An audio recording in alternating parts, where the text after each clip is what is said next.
이건 제가 대학생 시절 있었던 이야기입니다. 집이 학교와는 살짝 떨어진 거리에 있었는데 오토바이를 타고 학교까지 등교했었습니다. 아침 일찍 시골길을 지나 도시까지 가는 길 중간에 있는 터널을 뚫고 지나가면 바로 바닷가 풍경이 보이고 시원한 바람을 느끼고 있노라면 그 순간은 기분이 정말 좋았습니다.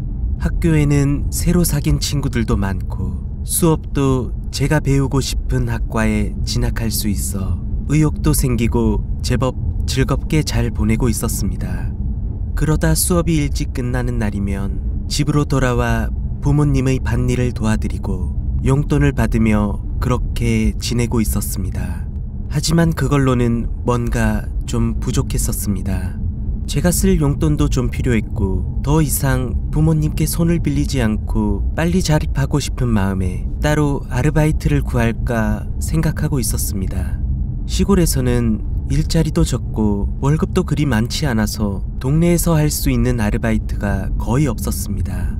마침 여름방학도 다가오고 일찍이 방학기간 중 할 단기 아르바이트를 대학교 근처에서 구할 수 있었습니다.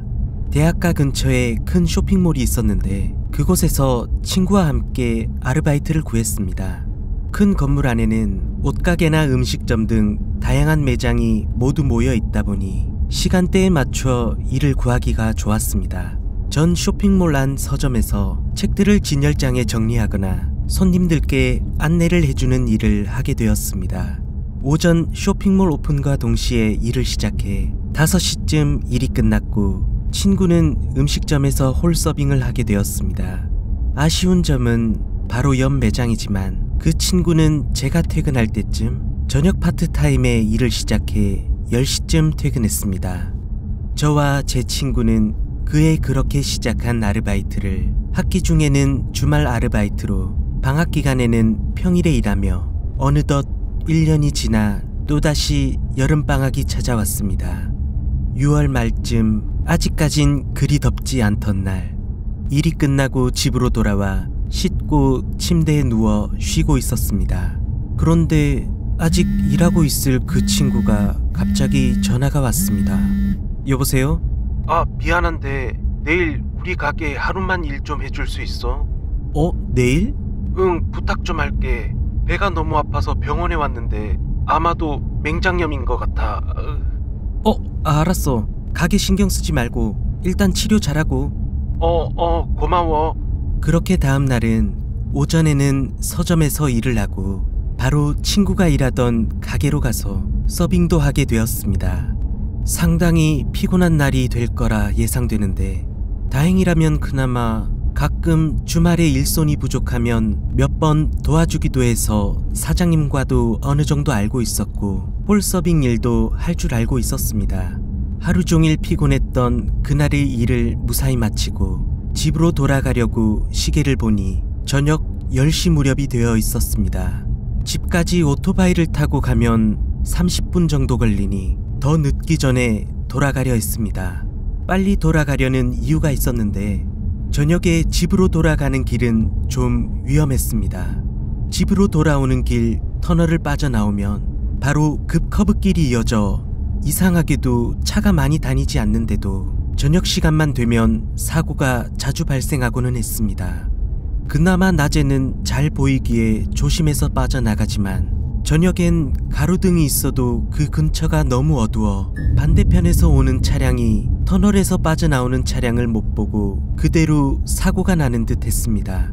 그리고 특정 시간에 사고가 자주 일어나고 사망사고도 간혹 발생하다 보니 동네 사람들은 그 근처에서 귀신을 봤다는 둥, 이상한 심령 현상을 경험했다는 둥 그런 이야기를 많이 했지만 전 그다지 믿지 않았습니다.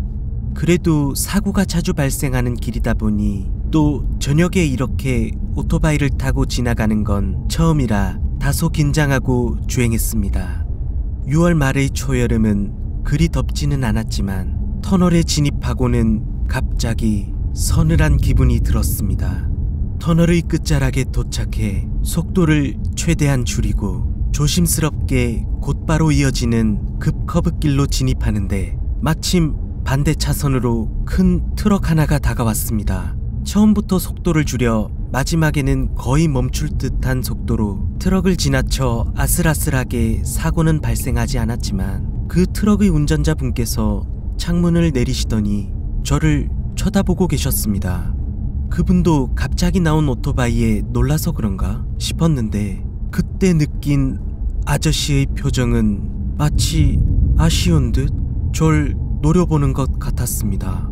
어두워 얼굴이 뚜렷하게 보이진 않았지만 그 눈빛을 보고는 소름이 돋았습니다. 저도 모르게 죄송합니다 라고 외치고 속도를 높여 빠져나왔습니다. 그렇게 집에는 무사히 도착했지만 아저씨의 눈빛이 계속 생각났습니다. 그리고 돌아온 집에는 아무도 없었습니다. 주머니 속에서 휴대폰을 꺼내려는데 잠깐, 내 휴대폰 어디 있지? 매장에 두고 온 건가? 그때 집 전화기에 전화가 울렸습니다. 전화기에 찍힌 번호를 보는데 제 휴대폰 번호였습니다. 누군가 집 번호를 보고 걸어준 건가? 그렇게 생각하고 전화를 받았습니다. 여보세요? 실례합니다. 그 휴대폰 주인인데요. 전화 걸어주셔서 감사합니다. 혹시 누구시죠? 어쩐지 이상하게 답이 없었습니다. 저는 귀를 기울이고 상대방의 목소리가 들리길 기다리는데 희미하게 수화기 너머에 들리는 주변 소리는 사이렌 소리? 그리고 전화가 끊어졌습니다. 수화기를 내려놓고는 곧바로 전화가 또 걸려오는데 이번에 걸려온 번호는 아버지였습니다. 여보세요? 이 시간까지 두 분 다 집에 안 계시고 무슨 일이에요? 언제 오세요? 제가 그렇게 말을 하자 아버지의 목소리가 들렸습니다. 하지만 무슨 말씀을 하시는지 정확히 알 수가 없었습니다. 네? 여보세요? 네? 여보세요? 뭐야, 전화기 왜 이래? 아버지, 언제 오세요? 갑자기 몰려오는 두통, 그리고 온몸이 바스러지듯 아프기 시작했습니다. 전화기를 끊으려는 순간 아버지의 목소리가 뚜렷하게 들려왔습니다. 무슨 소리야? 정신 차려. 너 지금 구급차 아니잖아. 눈을 떠. 대답하려는 순간 의식을 잃어버린 것 같습니다. 저는 집으로 돌아가는 중 그 급커브길에서 트럭과 충돌해 정신을 잃고 이송되는 중이었다고 합니다. 아마도 그때까지 본 풍경은 무의식 중에서 본 꿈이었는 듯합니다. 그렇게 깨어난 곳은 병원이었습니다. 큰 부상이긴 했지만 다행히 오랜 기간에 걸쳐 치료한 결과 큰 후유증 없이 퇴원할 수 있었습니다. 그때 사고를 낸 트럭 운전기사분은 음주운전으로 반대편에서 빠져나오는 오토바이를 전혀 못 봤고 그대로 지나쳐 왔다고 했습니다. 자신은 사고가 난 걸 당시 인지하지도 못했다고 하더군요. 하지만 터널 CCTV를 확인하고 잡을 수 있었다고 했습니다. 그리고 퇴원 후 오랜만에 집으로 와서 쉬고 있었는데 휴대폰에 전화가 걸려왔습니다. 누구지? 번호를 보는 순간 움찔했습니다. 그리고 전화를 받는데 여보세요? 실례합니다. 그 휴대폰 주인인데요. 전화 걸어주셔서 감사합니다. 혹시 누구시죠? 틀림없이 제 목소리였습니다. 또 머리가 아프기 시작하는데 그리고 휴대폰 너머로 들리는 사이렌 소리와 함께 이 꿈은 언제까지?